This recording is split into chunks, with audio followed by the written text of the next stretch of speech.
Welcome to our January BYOB Book Chat. We've got several library staff here tonight who are super excited to tell you about some books that they've read and enjoyed and they think you might enjoy as well.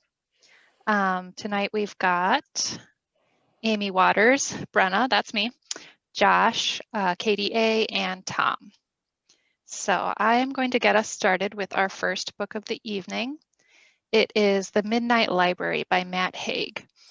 So this is a book that starts out kind of sad, but I wouldn't classify it as a sad book, so bear with me. Starts out with our main character, Nora, and she lives in a small town in England, and she's just not satisfied with her life. She's got a lot of regrets, and kind of in her darkest moment, she finds something called the Midnight Library. And basically each book in this library is a different version of her life.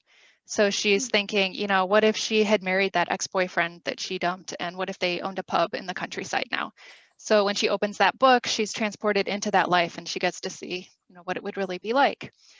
Or she sees the life where she was an Olympic swimmer, or the life where she became a glaciologist. And it's kind of a fun concept because I think everybody thinks, you know, what if I had done that one thing different in my life? How would it play out? So it's sort of a fun exercise of seeing how it plays out for this character. And of course, she learns a lot about what really gives her life meaning and what brings her joy. It's kind of a fun mix of genres because it has this fantasy element of traveling into different lives, but I wouldn't really classify it as a fantasy book. It's more, it's very well written, but it's also very accessible. It has really good characters that you really can identify with. So that's it. It's The Midnight Library by Matt Haig.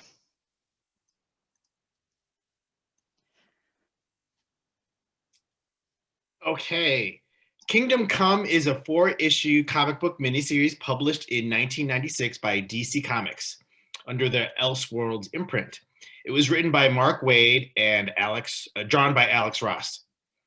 The Elseworlds story is a deconstructionist tale set in a future that deals with a growing conflict between the visibly out of touch traditional superheroes, Wonder Woman, Superman, Green Lantern, and a growing population of largely amoral and dangerously irresponsible new vigilantes, in many cases the offspring of the traditional heroes.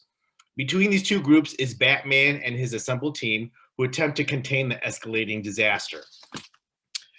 Superman and the Justice League abandoned their roles as superheroes after the rise and strong public support of a superhero named Magog, who has no qualms about killing, notably the Joker, on his way to trial for the mass murder of the Daily Planet staff, including Lois Lane.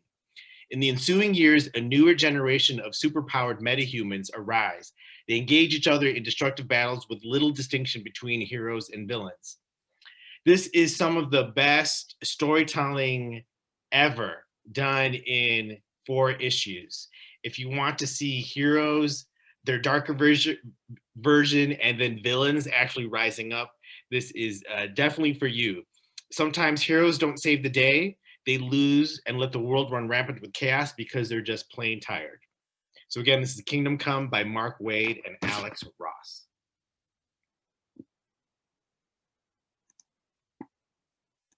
So this is You Should See Me in a Crown by Leah Johnson. This is a YA contemporary novel set in Indiana, and it's about Liz Lightly.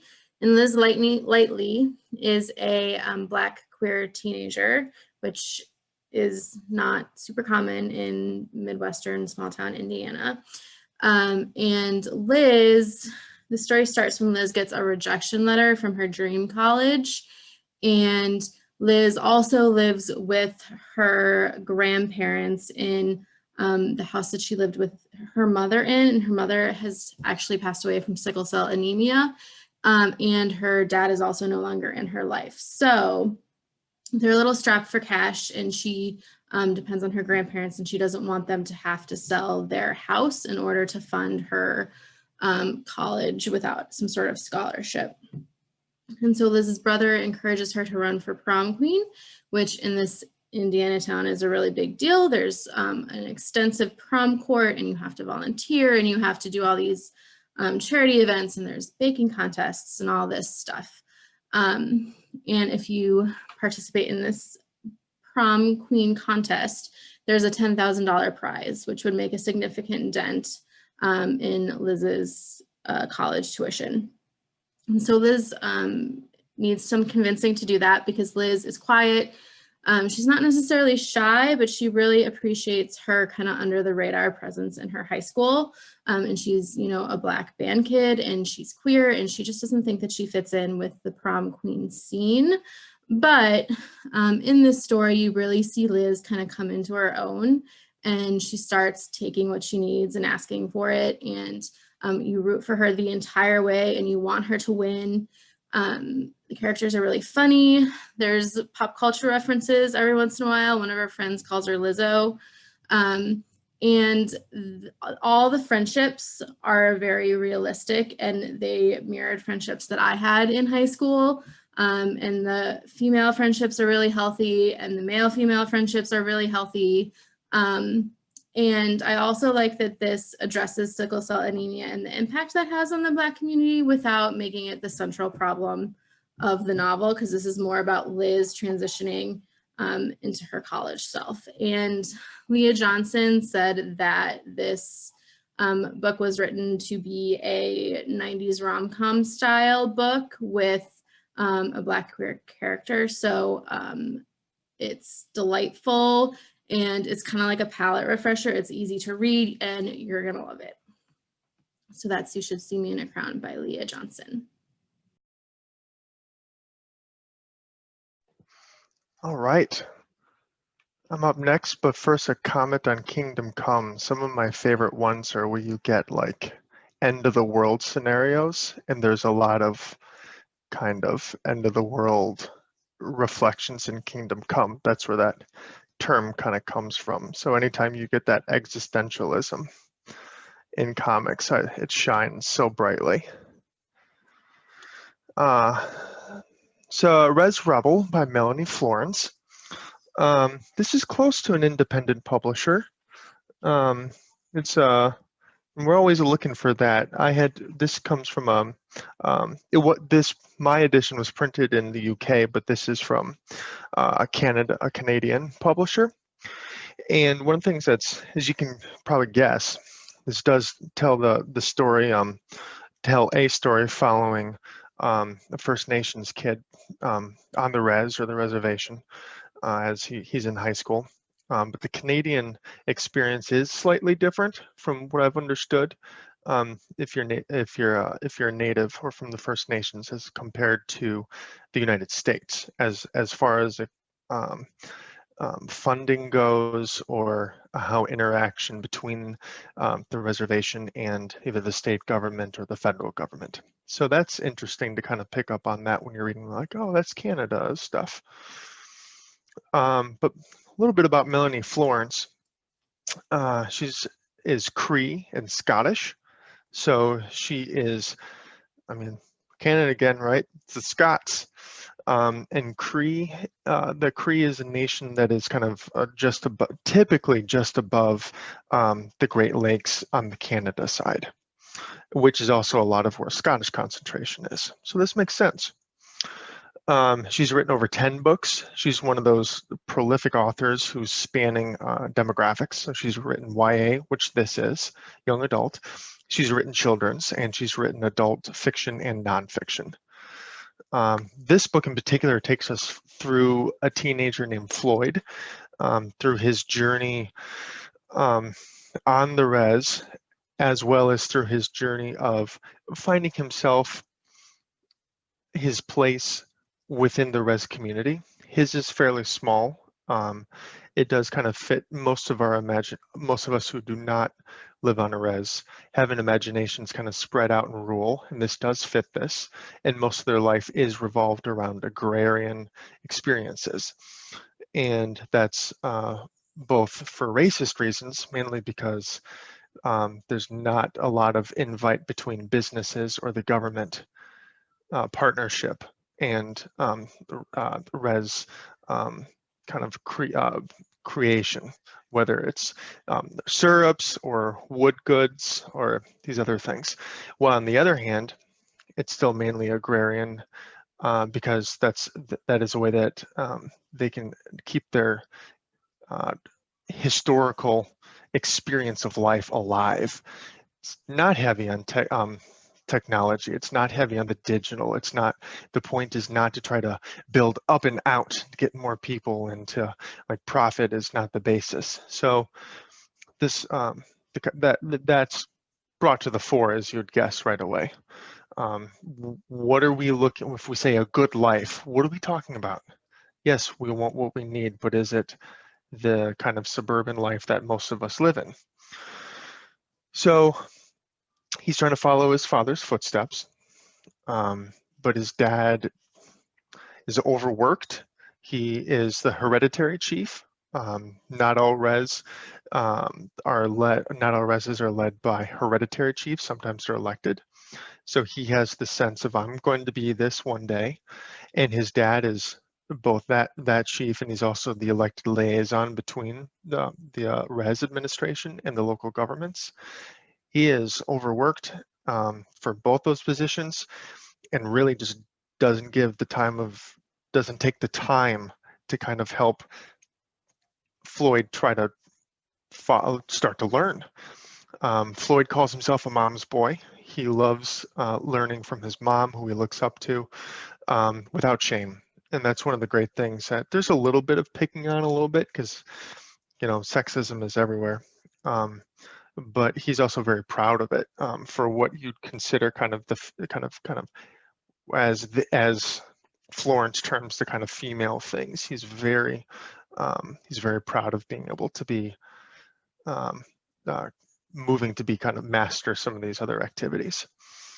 There's also another heart-wrenching experience that is kind of broad in First Nations reservations in Canada and the United States, which is big suicide rates for young people. So as before, Brennan mentioned, kind of like, this deals with some heavy things, but it's not a sad book. Florence is writing a really an uplifting book. It's uplifting in that it is showing the reality. It's not graphic. It does talk about Floyd's friend and then a group of girls processing it. But as we learned kind of with our own tragedies here in Glen Ellen, we need to talk about it, and we need to say this is kind of part of who we are. And as we do that, we realize, as Florence argues through Floyd's experiences as he's journaling, that the community building, the recognizing and owning, is a way of healing. And so the soul of this book, of Florence's book, is joy and creativity. So looking at it through a high schooler's eyes, you know, as someone in Canada, so kind of a different experience, and then a Cree boy. This is a great way to get into another world and to learn.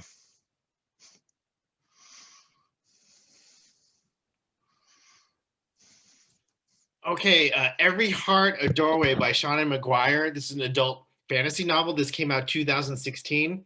And yes, I too slightly rolled my eyes at the title, I'll admit. We're told not to judge a book by its cover, but we do, even titles. Coworker Christina, first thing she said, Tom, title might dismay you, but you will really like this book. And I did. I just reread it for a second time, because there's so much more to this book than title. The first book of the Wayward Children series. So we start off with Nancy Whitman. She's the latest teen to be welcomed to Eleanor West's home for wayward children. Nancy's parents believe she was kidnapped for a year. Finally reunited, her parents find her altered. They believe this is due to the trauma of the kidnapping. However, Nancy wasn't kidnapped. She fell into a portal, the underworld, where she served the Lord of the Dead willingly. Now that she's back on Earth, all she wants to do is get back to that dark, pleasing world. Nancy finds that she's not alone. All the other kids at Eleanor West's home are also dealing with the trauma of having been to other realms.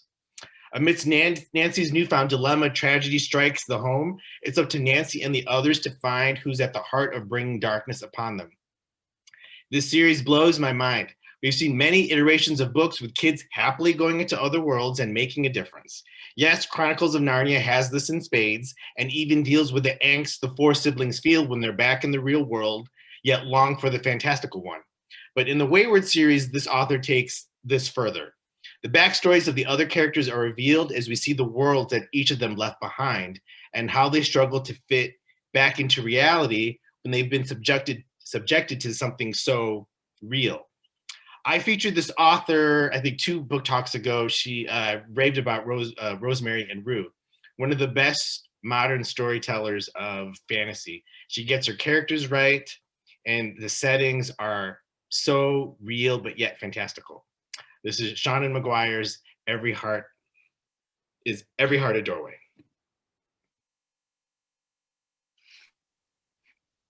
All right, next up is We Keep the Dead Close by Becky Cooper. This is a nonfiction work of true crime. It popped up on a lot of the best books of 2020 lists. And it's all about the crime at the center of the story is the murder of Jane Britton in 1969. And she was a graduate student in anthropology at Harvard at the time. So the author, Becky Cooper, when she attends Harvard, I think it's in the early 2000s, she keeps hearing about this rumor that a girl was murdered after she had an affair with one of her professors at Harvard. And so she starts digging into the story and finds out that it was never solved. And what I really liked about this was that it goes a lot deeper than just the crime. It's about kind of the way that things were at Harvard, where like women and people of color were never given promotions or given higher level jobs. And just, you know, the culture of like all of the professors being white men and not treating the people that work for them very well, basically. So it goes into all these social issues, and it's, if anyone has read I'll Be Gone in the Dark, it kind of has a similar vibe to that, where the author becomes very like attached to her subject, and she spends years and years interviewing people and digging into this and just trying to solve what really happened. And I will say the, you know, the rumor that I mentioned that, you know, she was murdered because she had an affair turns out not to be true. It turns out to be something completely different, without giving anything more away. But it's really well written and just a really great read if you're a fan of true crime. It's We Keep the Dead Close by Becky Cooper.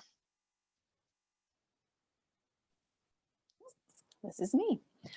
So this book, The Thursday Murder Club by Richard Osman, is a book out of the UK, and it was one of the most awaited books. It had 10 publishers vying to publish it. The author was a TV producer and director, so he was known for that kind of storytelling. So when he wrote a book, everybody wanted to jump on it. If you like your murders British and cozy, this will be a great book for you. It's set in Cooper's Chase, which is a luxury retirement village for the well-to-do. You have to be 65 or older to be there. And a lot of the people who are there just enjoy the meals and the puzzles and the little clubs. But there's one group that's just a little bit antsy for a little bit more excitement. And the founders of the Thursday Murder Club are Elizabeth and Penny. Penny is a retired police officer. And when they founded the club, they did it by dragging out some of her cold cases and trying to see if they could solve them while, you know, in between their luxury 5 o'clock dinners and their movie nights. So Penny is no longer available, and Elizabeth is sort of trolling the village for some new people to help her in the club. And that's where Joyce, who is one of the narrators of the book, it's told sort of in 2 voices. One is very specifically Joyce's point of view, and then the other is just sort of an anonymous narrator. Joyce has some great background that Elizabeth thinks will help the murder club because Joyce was a nurse. So she sidles up to her one day and asks for some details about how long it would take a woman to die if she was stabbed. And that captures Joyce's attention. And so that murder, she joins the murder club, And then some drama happens at Cooper's Chase with a builder who is working on a project there, and the group in the Thursday Murder Club has their first real murder to start looking into. They get some help from PC Donna DeFreitas, who usually is coming to give talks about how to stay safe on the internet and how to make sure their doors are locked. But things get a little bit more exciting when they start asking Donna for some more pointed and very specific information. And Donna, who has left her exciting London life as a police officer because she had sort of a love situation gone bad, she's getting a little bored out in the country too. So between the Thursday Murder Club and Donna, you get to move along with these characters and find out who done it. It's going to be probably part of a series, so the characters are well fleshed out, and I think it will be one that goes on for a while and is, I think you'll enjoy it if you like British cozies.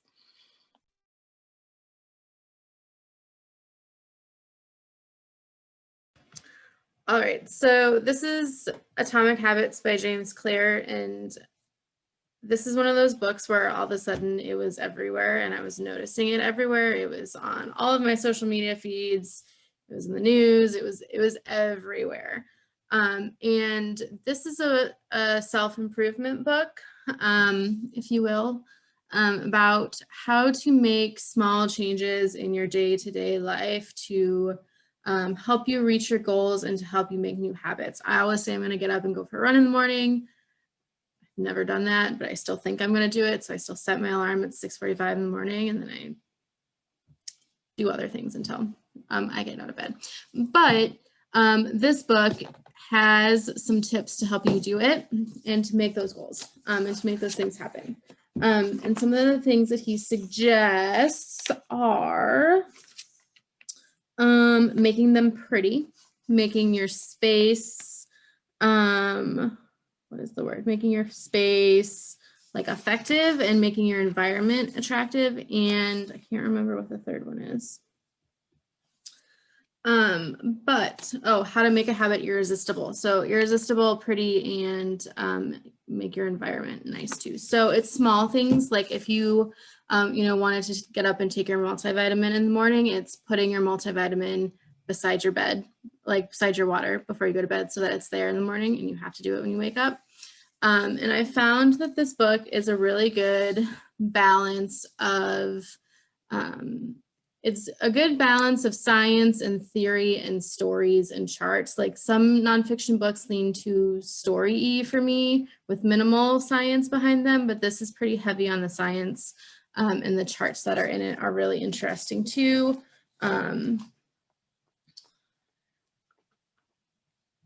Is there one? And there are quotes. Here's the chart I was looking for. So there's a chart here about how to create a bad habit and how to create a good habit, and he just breaks it down really easily. Make it obvious, make it attractive, make it easy, satisfying, make your environment satisfying. So I highly recommend this, and I think that it is especially good in this January time period when we're trying to set ourselves off on a good foot for the rest of the year. So if you are looking for a book to help you make your goals, or set your goals and meet your goals, this is definitely a book to check out. I was going to say that sounds like great timing for New Year's goals. I never buy, I never read self-improvement books because they make me feel guilty. This one doesn't make me feel guilty. So if that turns you off about self-help books, try this one out anyway, because it doesn't have that tone in it that a lot of self-help books have. So I like this one. Katie, that's good to know, because yeah, for these new habits, we don't want to feel, oh gosh, I really got to do this. Like here's a nice effective way. I like the way, like, okay, make your habit beautiful. Sure. Yeah. It doesn't have to be ugly. Let's make it beautiful. This thing is like a 1% change a day to help you like make your habit. So small changes to have big impact. And that sounds reasonable. Yeah. Okay, this is Her Right Foot by Dave Eggers and Sean Harris. This is juvenile nonfiction. If you had to name a famous statue, odds are you'll mention the Statue of Liberty. She's in New York, holding a torch and a tablet, and she's moving. What? Yes, her right foot is slightly elevated. Did you know that? Did you also know that before it was assembled in New York, it was assembled in Paris for a year in 1884? Did not know that. And also, I vaguely remember this, but the Statue of Liberty was brown for 35 years. I needed a reminder: when left outside for long periods of time, copper will eventually oxidize and it turns into the blue-green color. So around 1920, that's when the statue turned blue-green, and it's been that way for 100 years. Okay, some fun facts. But let's discuss this. Let's think about and discuss the fact that this is the largest sculpture in all the land and the most iconic symbol of the United States of America. Let's talk about the fact that this statue has welcomed millions of visitors and immigrants to the USA. People talk about her unusual headwear. They talk about her gown, which seems a very heavy kind of garment and would likely result in serious lower back issues. They talk about her beautiful torch and the severe look on her face. But no one talks about the fact that she is walking. This 150-foot woman is on the go. Every time we see the Statue of Liberty in pictures, or anytime we imagine the Statue of Liberty, we see her standing still, very still, well, like a statue. But she is moving. She weighs 450,000 pounds and wears a size 879 shoe, and she is moving. How can we all have missed this? Or even if we saw this and noticed this, how is it that we have seen and noticed a 450,000 pound human on her way somewhere and said, just another 150-foot woman walking off a 150-foot pedestal? And most important, where is she going? Is she going to Soho to get a panini? Well, if you want those answers, you got to read this book. Yes, this book, it details about history, about the Statue of Liberty that I did not know. So I could always learn something new, but also, what does the concept mean of having this statue? What is her representation? Really enjoyed this. So this is Her Right Foot by Dave Eggers and by Sean Harris. Sorry if you mentioned this, Tom, but what age group is this? Oh, I would say, middle school and below. Yep.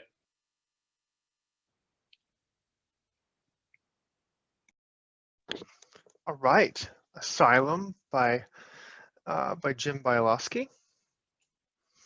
I may have mentioned before, I've come late to poetry. For the longest time, I didn't get it, didn't quite understand how to like process it, because I'm fairly it's interesting, kind of like emotionally analytical, which sounds a contradiction, when it comes to any text.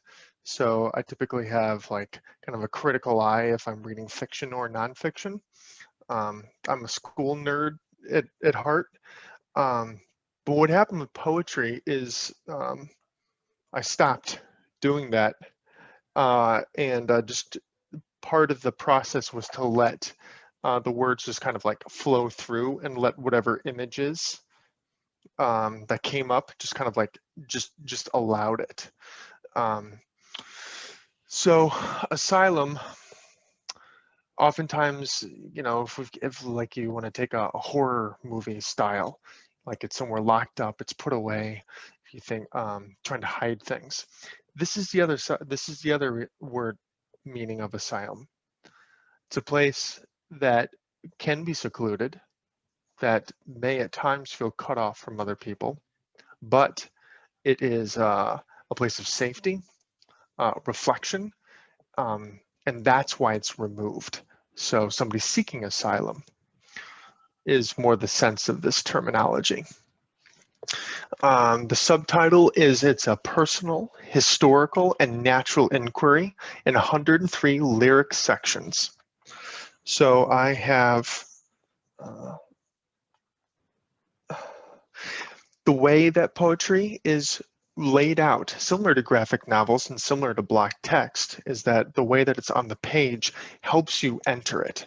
So one of the things I recommend this for anyone who is a beginner to poetry or who has been reading it for a long time.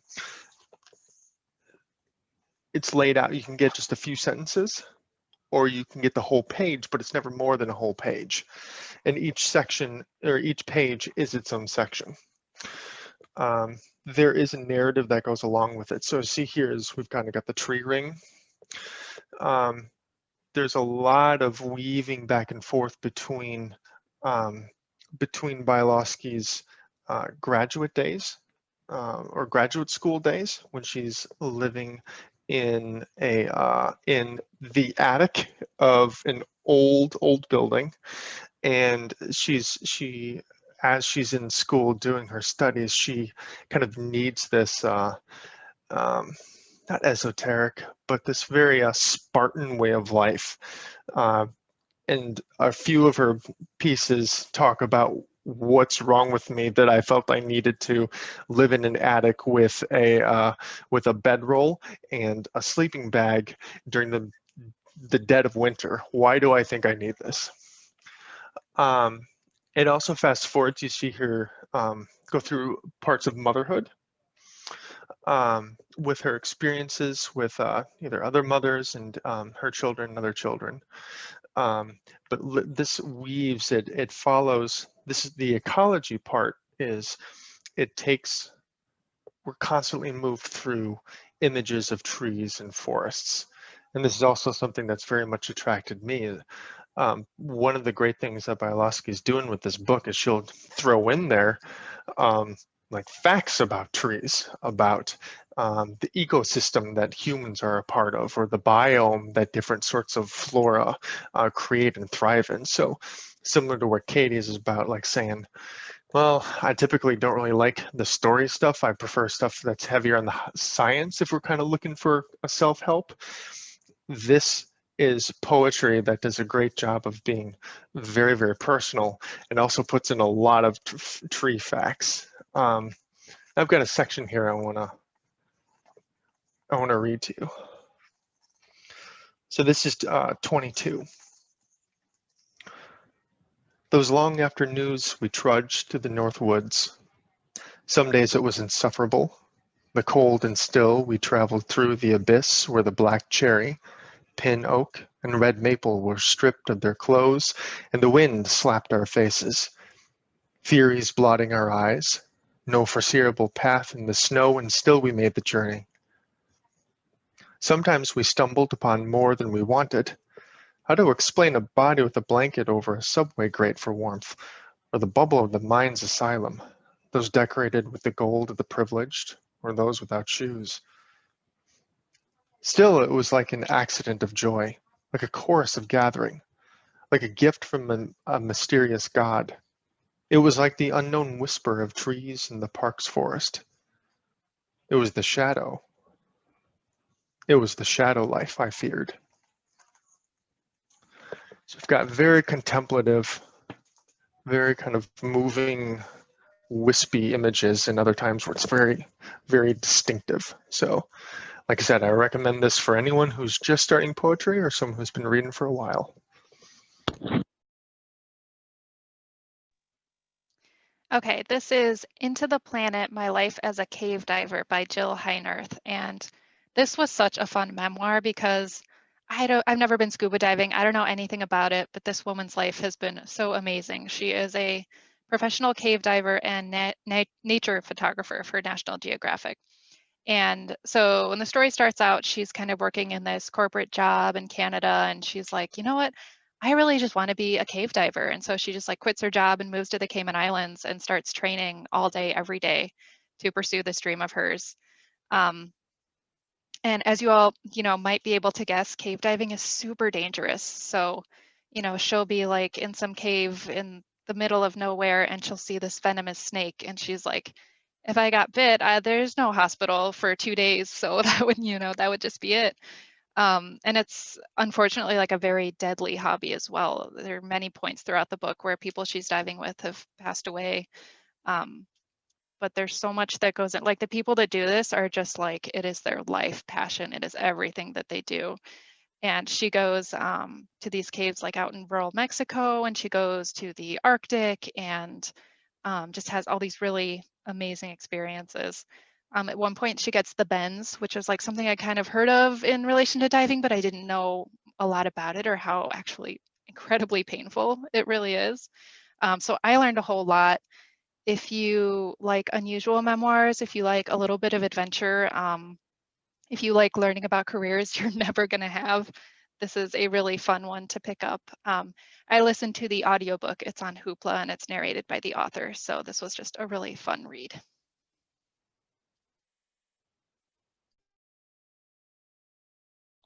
Sorry, I was so busy writing down that title that I didn't realize I was up.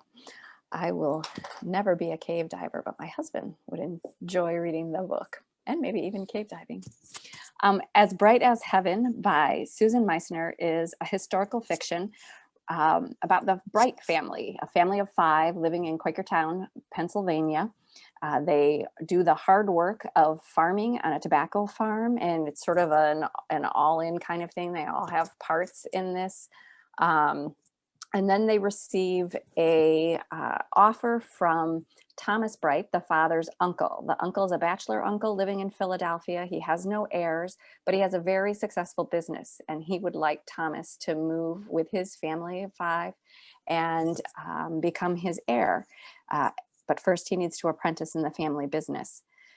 The family decides that this would be a good thing to do because they should be a family of 6. And the novel opens at Pauline, who is the mother, standing at the grave of their recently lost infant son.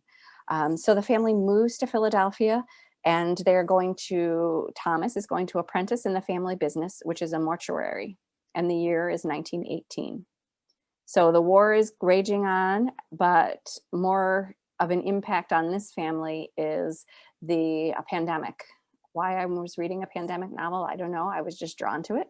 And the bodies start piling up at the mortuary door. There's no place to put them in the county morgues. They have no, there are no refrigerated cars for them to go into. So people are just starting to drop them off. They have no place to put them, and they need to get them out of their homes. And so the whole family, this becomes an all-in. Fred even allows the women to sort of start to take part in some of the day-to-day dealing with all of the bodies. We do get the 3 Bright girls are all tell a chapter in their voices. So we really get to hear from each of the kids, from the high schooler, Evelyn, middle child, Maggie, and then the youngest, Willa. So we really get to get a sense of their Philadelphia neighborhood and their schooling and the real impact that the pandemic has on them. And then one day, a charity mission that Pauline and Maggie set out on to bring some food and a little bit of medical care to the poor end of Philadelphia, ends up in an event that just turns the whole family's, not their fortunes exactly, but their roles with each other and in this new life that they have. That was all happening in 1918. And then this event that happens, which I don't want to give it away. Whoops. I just lost you. Ends up with projecting the novel forward to 1925. And then we find out some of the impact that this charity mission has had on the family's life. I don't think I want to tell you any more, but I will say that it was a very easy read. It went very quickly. She's a very light, a very deft writer. And you do get a sense of each of the individual characters. There's a little bit of love story, and definitely a lot of what the mortuary business would be like during a pandemic. So that is Bright as Heaven by Susan Meissner, and she is a prolific historical fiction writer if you like historical fiction.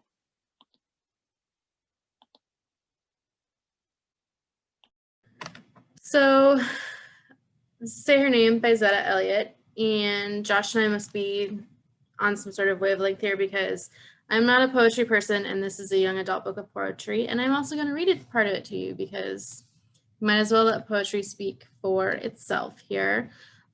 But this is Black Girl Magic, which is a phrase. And if you don't know anything about Black Girl Magic, you should go look it up because it's phenomenal. But it's Black Girl Magic meets Black Lives Matter. And this is a tribute to victims of police brutality and the activists that insist that Black Lives Matter and the activists that keep pushing for Black lives and things like that. And I was instantly sucked into this book of poetry, and I'm just gonna read it to you because it's poetry. It also is illustrated. And so you can see that she's taking a bath. And this one is titled How to Resist. And it goes like this. March, curse, fume, cry, but save some of your salt to cure the rage so it lasts even longer. Write a poem, write a check, take a social media break, take a long bath, put lotion on your body, then put your body in the street. Don't waste your words on frauds, be strategically silent, or find the spaces of denial and shatter the silence with your screams. Close your ears to the lies, but listen to the cries of the weak and the wounded. Keep the truth deep inside, safe from the filthy fingers that warp everything they touch. Let it throb, ache, and break over and over again, but don't harden your heart, harden your resolve instead. Most of all, feel something. Feel something, feel something. And this is a book that I think every young adult should read. I think it's required reading for all young adults. Every once in a while I read a book and I'm like, everybody in this category needs to read this book. And this is how I feel about this book of poetry. It has a strong feminist lean also, so I recommend it to every young woman. It is very uplifting. It's one of those books that's sad but uplifting at the same time. That's one of those threads through all of our books here today.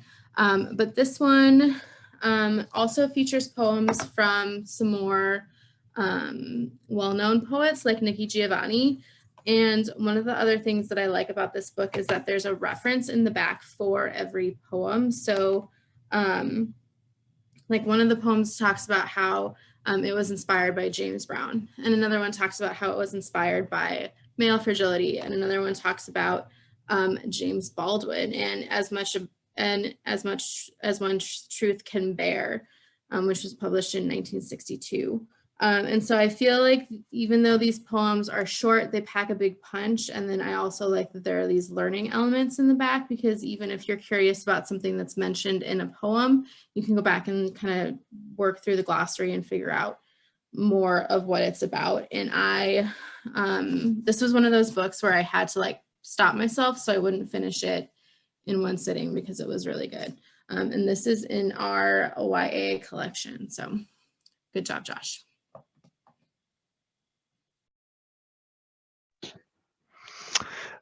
Some of these books, you know, if you're just shooting through because you're enraptured by it or excited by it, it's difficult to know when to slow down and when to just let it pull you along.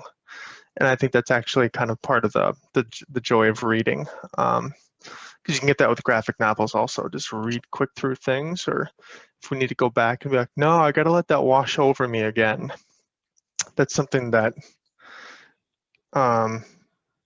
is really easy to lose. So Propelled by Epidaro, it takes kind of relooks at a lot of the tendencies or a lot of the emotions that we typically say we're trying to get rid of.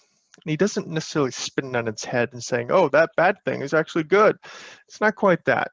That'd be easier book to write, even though you couldn't get any empirical. This is a lot of psychology and clinical studies. So it's similar again to Adam in that it's not self-help, but it is trying to help us look differently at our world. And just like all of the books that we're reading too. Let me get my get my notes here for a second. There's another parallel I wanted to draw with how far, or, oh, so, because so if you don't, there are two reasons you could speed read through something. It's because you love it and it's great, or because you're not paying attention anymore and you're just trying to read. There could be others, but let's just say there's two. So what is it that compels us to try to keep reading, to keep going, but you're not paying attention? It's because there is this kind of like there's a tension, or there's this insistent need to like fit something inside of you, but you're pushing too far too fast. You're not slowing it down. Alpendoro tries to go through some of these major emotional states that we have and break down the psychology. It's not a very thick book. This is great to pick up. I think that you know, if you have a really geeky high schooler who's into psychology or is into social studies, all the way up through adults, this is a really good text for that. Each one of his chapters kind of sticks, it is kind of a creative, goofy title, and two of them that stuck with me. Confined in an invisible bubble that prevents contact with the world. This one's about boredom. You may remember Philip Glass a number of years ago had this piano piece that he and other people had performed, where you sit, where the performer sits at the piano and sits and waits. There are a couple of versions of this kind of composition, but in this chapter, Alpendoro talks about Glass saying, we are trying to generate negative emotions and challenge the audience to do something, to realize what's happening to them. So this kind of boredom, you're just kind of waiting. A lot of people got upset and agitated from it. And we have a section here I want to get you from this chapter. So there's no inconsistency, paradox, or contradiction in insisting that boredom can be both trivial and serious. As tolerable and easily allied a psychological state is, boredom is, for the most part, trivial and inconsequential. However, boredom can also undergo a transformation. Depending on its object, boredom can signify a character flaw or weakness. Depending on its frequency, boredom can cease to be a fleeting state and become a way of life. Either way, boredom can change from trivial to serious, from inconsequential to harmful. But boredom isn't necessarily a toxic condition. There can be value in boredom. And I will show how this can be the case in the next chapter. So far, we've only seen the negative side. We've seen what boredom takes away from us and what absence it leaves. It's now time to see what boredom can do for us. There's another side to boredom that waits to be discovered. A bright side of boredom exists. So Alpendoro does this with a lot of different emotions, and he's saying, rather than good or bad, a lot of these are potential states. So another chapter, he talks about the aggression, and he says we need to take a step back and we need to see the potential for aggression. That's what's more important, because then that has different forks. One can go to something negative and one can go to something positive. So I think this is important right now, also similar, because we have vaccine, we have the potential for things to go back up a phase and to open up, and we're still all like kind of have this nervous, do we really want to go back to the way we were before, or do we need to take this state of anxiety and boredom and trepidation and have that propel us to more positive things, positive new things, rather than to kind of go back and get stuck in same ruts that we needed to break by reading the book Adam.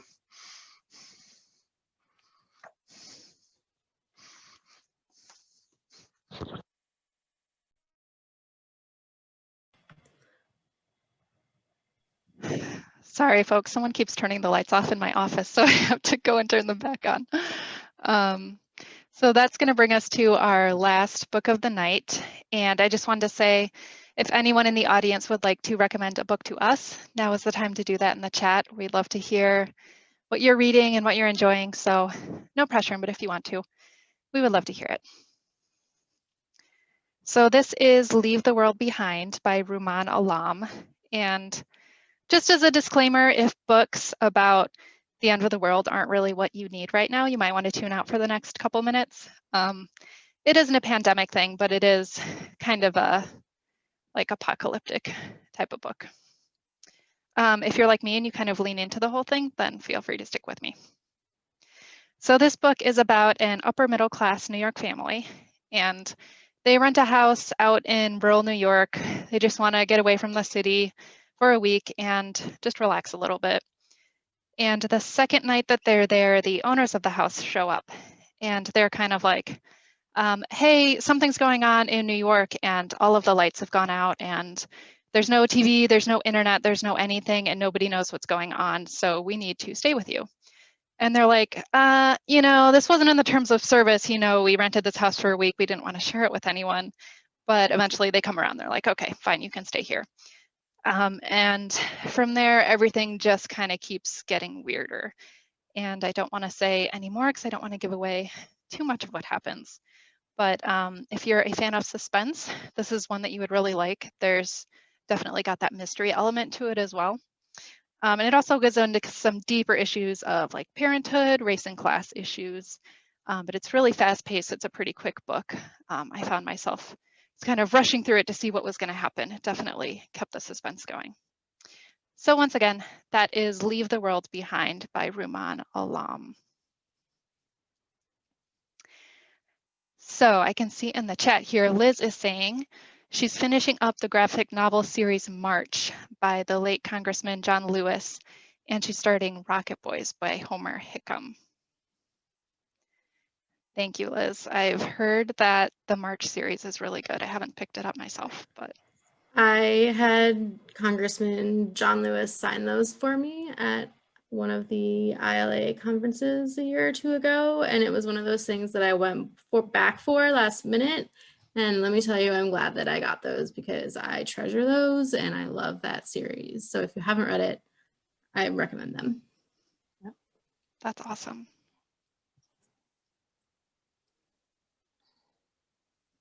Liz says, OMG, I'm sure you'll love it. That's awesome.